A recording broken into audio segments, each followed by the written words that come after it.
होता है तो कहीं ना कहीं कनेक्शन टूट जाता है। और बच्चे इनको बोध तो है नहीं है, लेकिन जो समझदार लोग हैं उनको समझाना चाहिए कि बाल बेटा तो दूर बैठो या निकल जाओ, किसी जाकर खेलो जाकर। तो वेन ने तुरंत भेदी घोषेण सर्वसः, वेन घोष करा दिया, टिकी पिटवा दिया। न यष्टव्यम न दातव्यम न होचतव्यम ध्वजा क्वचित, आज के बाद यज्ञ भंडारे हवन सब बंद करो, कोई भगवान नहीं होता है। अरे जिस भगवान की तुम पूजा करते हो क्या कभी उस भगवान को देखा भी है? वो यज्ञ पुरुषो नाम जट्टः को भक्ति सखी, अरे कौन वो यज्ञ पुरुष है जिसकी भक्ति में पागल बने घूम रहे हो? कोई यज्ञ पुरुष नहीं है। और अगर कोई भगवान है तो कहता देहे भवन्ति निपुटे सर्वदेव मयो नृपा, अरे मुझ राजा में सभी प्रकार के देवता निवास करते हैं, मेरी पूजा करो ना। अरे जिस भगवान को देखा नहीं उसके पीछे पागल बने घूम रहे हैं। मैं तुमको पालता हूं प्रजा को, तो मैं तुम्हारा भगवान हूं, इसलिए मेरी पूजा करो। आज के बाद खबरदार किसी ने कहा इंद्राय स्वाहा, गला काट लेंगे। और अगर तुम्हारा मन नहीं मान रहा, हवन करने के ज्यादा मन है, तो इंद्राय की जगह लगा दो बेनाय स्वाहा। और भजन करने का मन है तो किसी ने अगर कहा कि ओम नमो भगवते वासुदेवाय, तो विडंबना कर दूंगा। ज्यादा भजन करने का मन है तो बेनाय नमः बेनाय नमः बेनाय नमः जपो, कौन मना किया? मेरी पूजा करो। अरे मूर्खो, तुम उसी प्रकार उस भगवान को पूजते हो जैसे भक्तुष्ण बुद्धूणाम चा झाले की योगी शाम, जैसे अपनी पत्नी अपनी पति की पूजा जो न करे, परपति का रति करे, जार पुरुष परपति की पूजा करे, उसी प्रकार तुम जार पुरुष की पूजा करते हो। अरे मैं तुम्हारा भगवान, मेरी पूजा करो। और जो प्रजा ने सुना भेड़ी घोष, तुम्हारा हाल खराब हो गया। ऐसा हमने सोचे नहीं था कि इतना खतरनाक राजा निकलेगा। अब क्या करें, लोगों के पूजा पाठ बंद हो गए महाराज।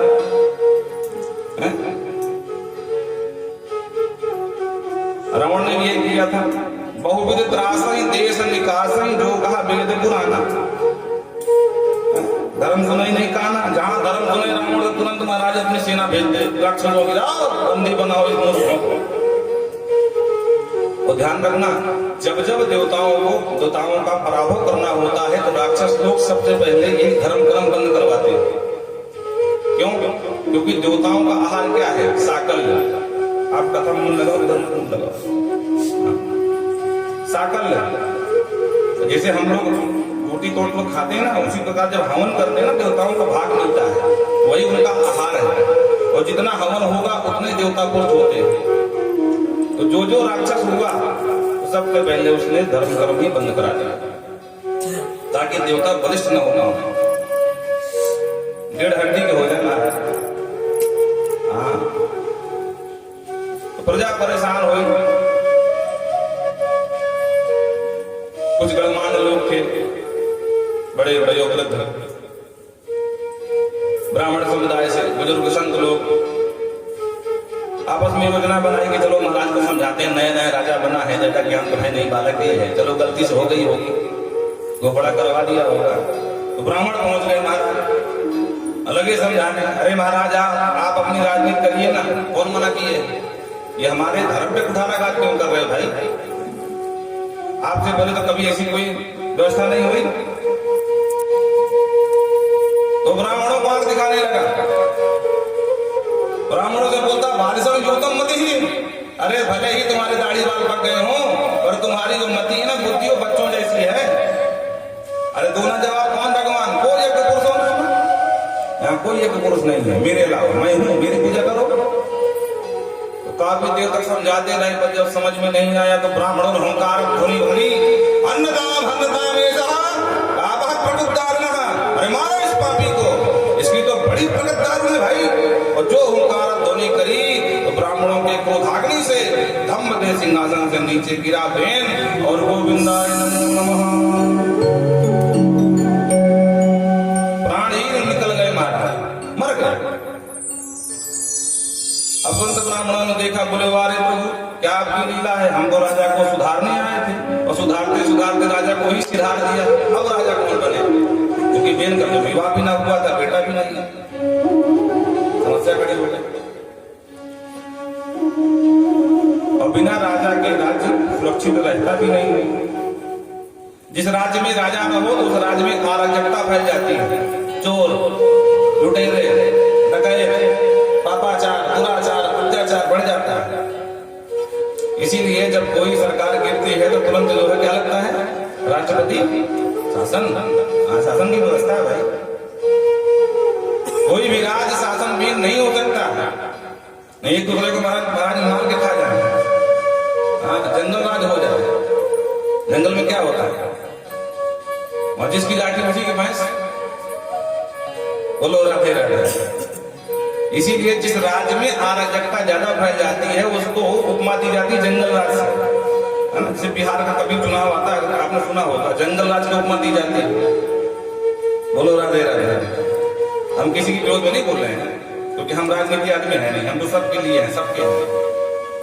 पर ऐसा हमने सुना है कि बिहार में कोई शासन की व्यवस्था ठीक ठाक नहीं रहती, वहां तो बस जिसकी लाठी उसी की भैंस है।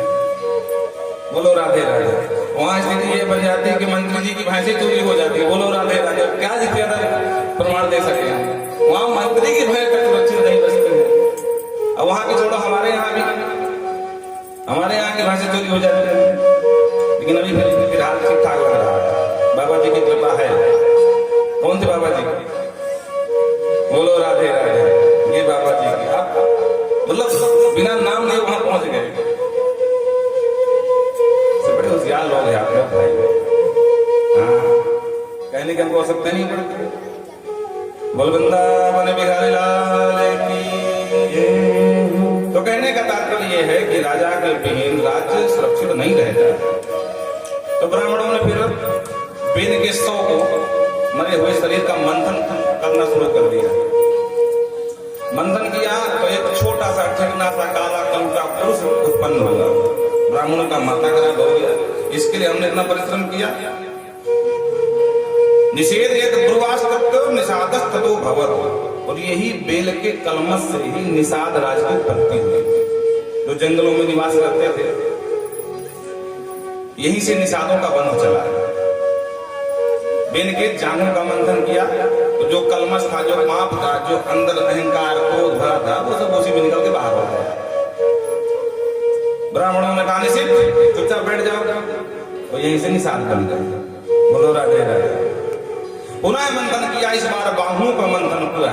बाहुभ्याम मधमानाभ्याम मिथुनम संप्रपद्यतः। तो युगल जोड़ा उत्पन्न हुआ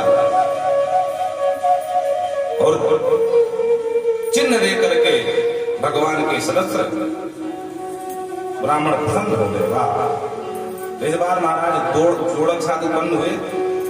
एक महाराज पृथु और लक्ष्मी स्वरूपा अर्ची देवी। दोनों का सम्मान किया और दोनों का विवाह करा करके यहीं से महाराज पृथु का चरित्र प्रारंभ होता। पृथुर नामो महाराजो भविष्यति पृथुस्त्रवा। ये बड़े धर्मात्मा राजा थे महाराज पृथु। प्रजा का पुत्रवत पालन करने वाले थे। एक दिन प्रजा भागी आई, बोले सरकार क्या करे, खाने कुछ हो ही नहीं जाए। क्या हुआ? अरे बोले कुछ पैदा नहीं हुआ क्या? तो तुरंत आदेश दिए, वो वसुंधरे, मेरी प्रजा भूखों मर रही है और तुम सुनती नहीं हो। क्या बात है?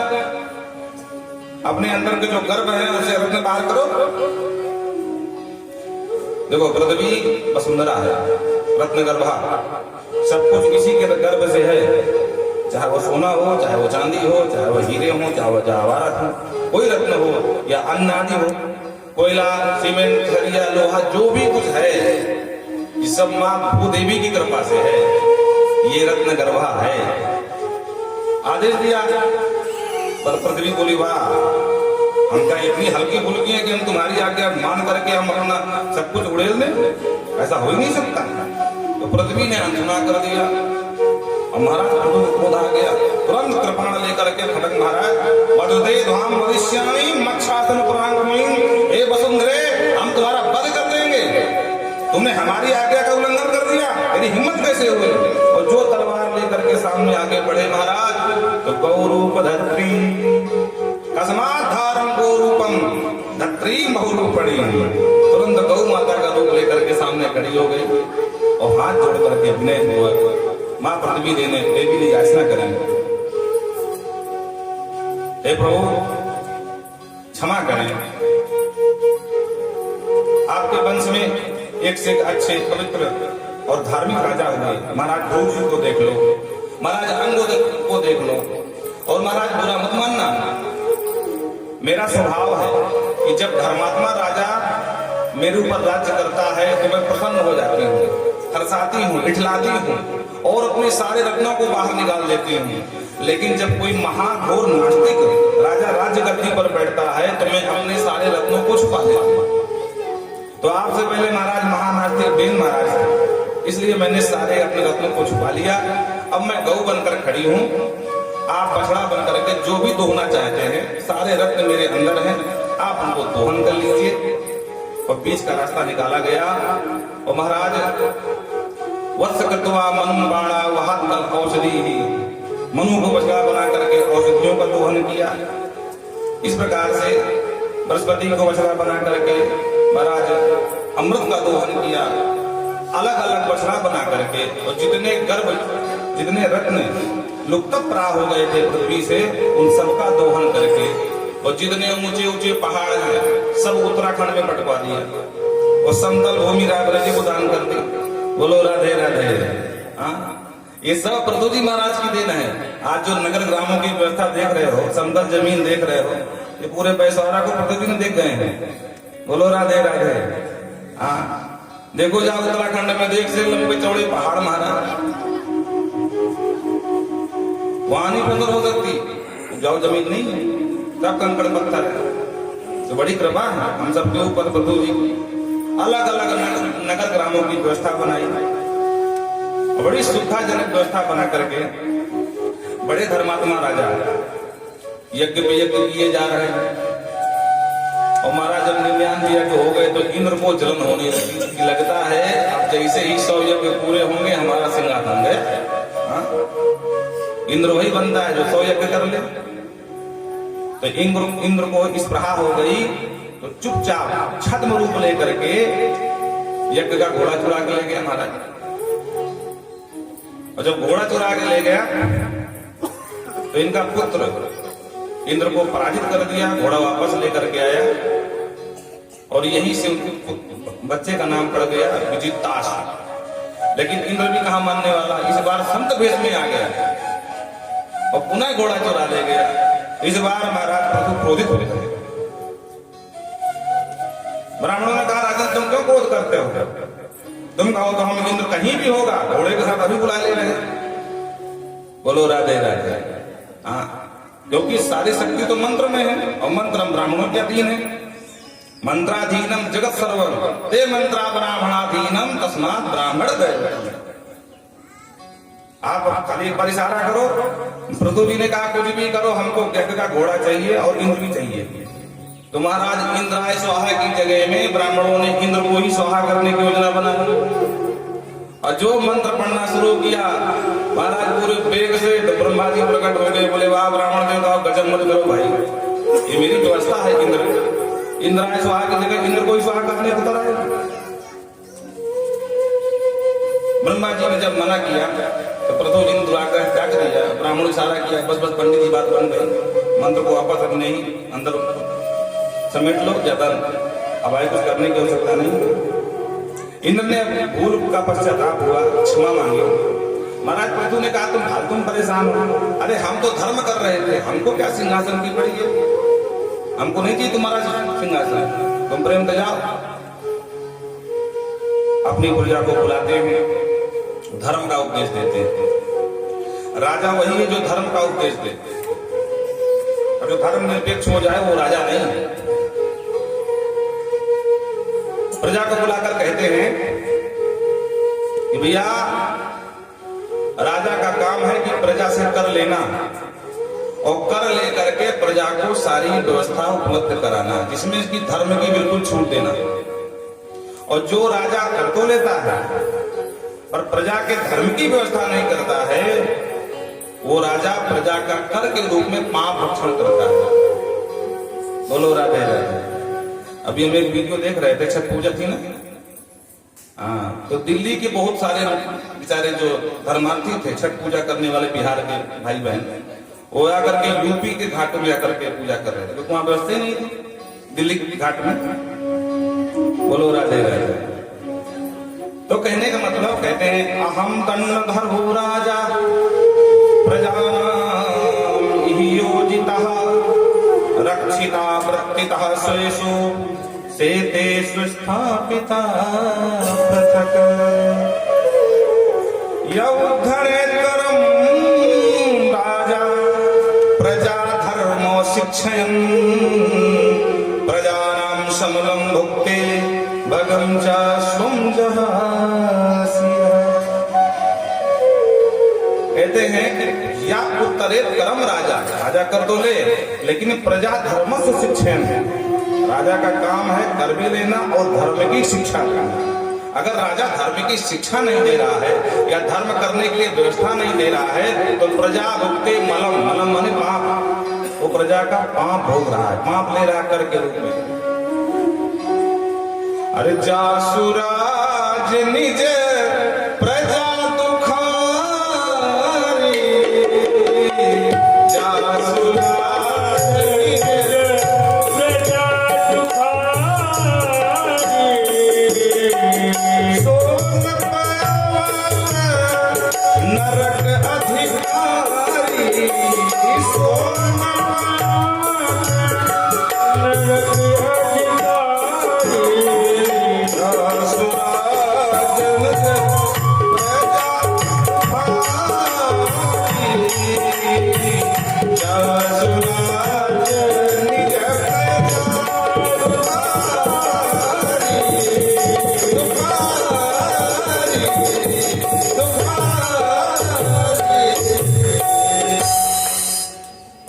यही बात मानस में बाबा तुलसी ने कहा, जास राज निज प्रजा दुखारी, तो सो नप अवश्य नरक अधिकारी।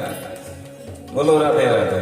जिसे भागवत आती हो ना, पढ़ना है समझना, तो रामचरित मानस अच्छे से पढ़ ले, वो भागवत का सारे पुराण पढ़ लेगा। बोलो राधे राधे। सार सम्मत ही को समस्त पुराणों का, समस्त ग्रंथों का रामचरितमानस में सार है। अगर कुछ नहीं है तो विषय रस फीकी, विषय रस नहीं मिलेगा, बाकी आपको सब कुछ मिल जाएगा उसमें। बोलो राधे राधे। हमें आज भी याद है हमारी यात्रा, कथा यात्रा जब प्रारंभ हुई तो रामचरितमानस ही हुई थी। हमारे पितामह बाबा जी थे, तो हमारे ग्राम में अखंड रामचरितमानस का पाठ हुआ करता था। देवी माँ का मंदिर था, फूलमती मैया, तो वहां सबकी अलग अलग नंबर लगते थे, 2-2 घंटे 4-4 घंटे का। तो बाबा जी प्रायः पूजा पाठ में रहने वाले व्यक्ति, तो दिन में तो समय नहीं, तो रात्रि में सुबह 4 बजे से 6 बजे तक उनका नंबर लगता है। वो ठंडी का सीजन था, हमको अभी भी याद है। उस समय लालटेन का जमाना था, ज्यादा लाइट बिजली तो थी नहीं, गाँव में कहाँ थी, शहरों में होती थी। तो और हम बहुत नजदीक रहे बाबा जी के, बहुत ही समीप रहे। तो वही सुबह ब्रह्म मुहूर्त में जगना, साथ में हमको जगा देना। और एक कंबल हुआ करता था, वो कंबल को अपने कंधे में डाल देना, क्योंकि ठंडी लगेगी तो हम बाहर बैठ के मंदिर में पाठ करने में। तो हम बहुत हल्की उम्र थी हमारी, बहुत हल्की उम्र थी। अब इतना याद नहीं है, 5-6 में पढ़ते रहे होंगे, बस ज्यादा नहीं था। तो हमको साथ में ले लेते, चलो अब हम लालटेन और कंधे पर कंबल महाराज, और बाबा नाती चल दिए, हम आगे आगे, बाबा जी पीछे पीछे। और मंदिर बहुत समीप में था, पहुंच गए। तो 2-4 दिन तो हम नहीं बैठे, हमको बगल में उठाते, देखो कैसे हम पढ़ रहे हैं।